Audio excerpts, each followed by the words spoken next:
Baik anak-anak, tadi kita sudah mengetahui bagaimana alat-alat musik tradisional itu dapat menghasilkan bunyi. Dan sekilas Ibu sudah sampaikan bahwa bagaimana sih bunyi bisa dihasilkan. Nah, bunyi ini dihasilkan dari benda yang apa? Dari benda yang bergetar. Lalu yang kemudian menjadi pertanyaan adalah bagaimana kok bisa Miss getaran dari benda itu menghasilkan bunyi? Kok bisa kita dengar sampai ke telinga? Kok kita tahu ini bunyi dari kendang? Kok tahu ini bunyi dari gamelan? Nah, bagaimana caranya, mekanismenya? Nah, kita akan pelajari di video ini. Disimak baik-baik, jika belum paham nanti tanyakan di WhatsApp ya. Perhatikan dari video ini yang bisa play. Ada beberapa kelereng ini kemudian mengalami atau ada kelereng lain yang kemudian dipentalkan.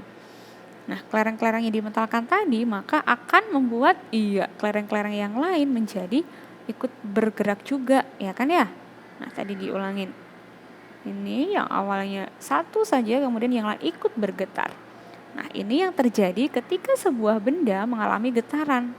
Nah, contohnya ini Miss Rizka kasih tunjuk adalah lonceng. Lonceng yang di dalamnya ini terdapat alat yang bisa membunyikan atau bisa membuat getaran dari loncengnya. Seperti apa Miss? Nah, nih. Ini tadi benda yang di dalam ini membunyikan atau memukul sisi sebelah sini dan di sisi sebelah situ. Nah, pukulan yang dihasilkan oleh bagian di tengah ini akan membuat sisi-sisi luar ini bergetar. Nah, seperti ini kan ditunjukkan ya, adanya getaran. Lalu getarannya bagaimana? Kok bisa terdengar suara? Nah, suara ini dihasilkan dari udara yang ada di sekitar dari sisi luar ini tadi. Udaranya ikut bergetar, molekul-molekul udaranya ikut bergetar. Nah, sama seperti efek domino ini. Satu bergetar, maka yang lain juga akan ikut bergetar, ya. Little part that kind of looks like the top of a drum. When sound waves make it all the way to and into our ears, they make this part of our ear vibrate. The vibrations keep little part that kind of looks like the akan sampai di daerah daun telinga. Nah, lagi ya.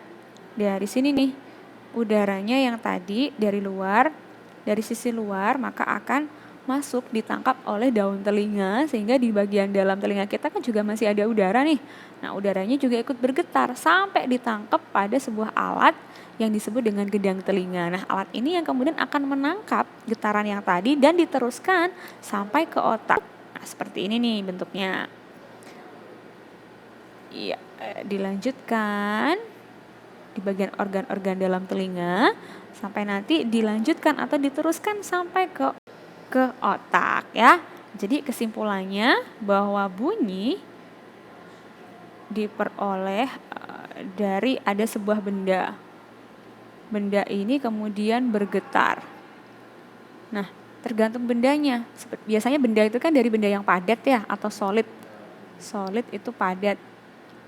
Nah, ketika benda yang bergetar ini maka akan menggetarkan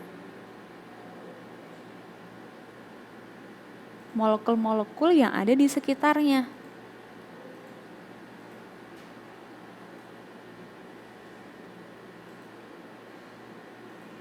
Nah, molekul ini sampailah di daun telinga,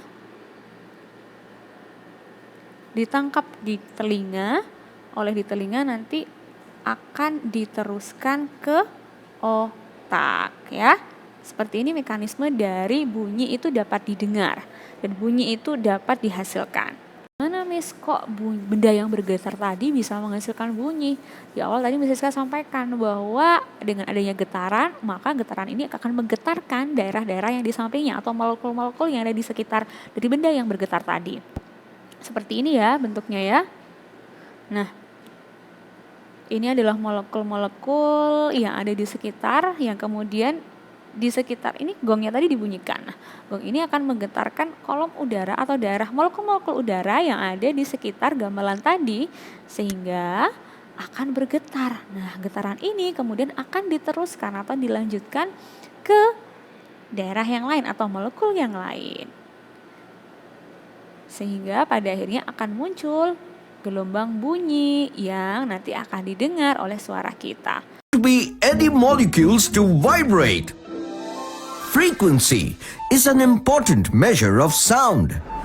When there are more number of sound waves passing through a fixed place at a given time, it means that the frequency is high. When the number of waves become less, we hear low frequency sound waves.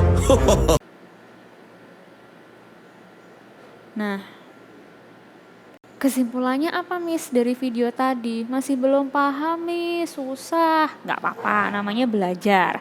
Nah, jadi yang kita tahu bahwa bunyi itu dihasilkan dari benda yang bergetar. Nah, benda yang bergetar bunyinya dapat kita dengar di telinga asalkan satu syaratnya.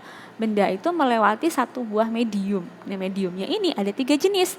Yang gas kalau di udara, cair kalau di dalam air, contohnya di kolam renang, zat padat atau ya mendengarkan lewat dari zat padat tuh di meja gitu ya, atau di dalam ruangan yang di tembok-tembok gitu kan. Nah, itu nanti akan menghasilkan gelombang bunyi yang pada akhirnya bisa ditangkap di telinga. Nah, sementara jika benda yang bergetar, getarannya itu tidak diteruskan karena tidak ada medium, maka nanti tidak akan ada bunyi yang dihasilkan ya anak-anak ya. Nah, kita akan pelajari lebih lanjut tentang medium ini dan juga sifat-sifat bunyi itu bagaimana di video selanjutnya. Pastikan kalian pahami, tuliskan komentar, tuliskan kesimpulan pada video ini ya. Miss Rizka tunggu.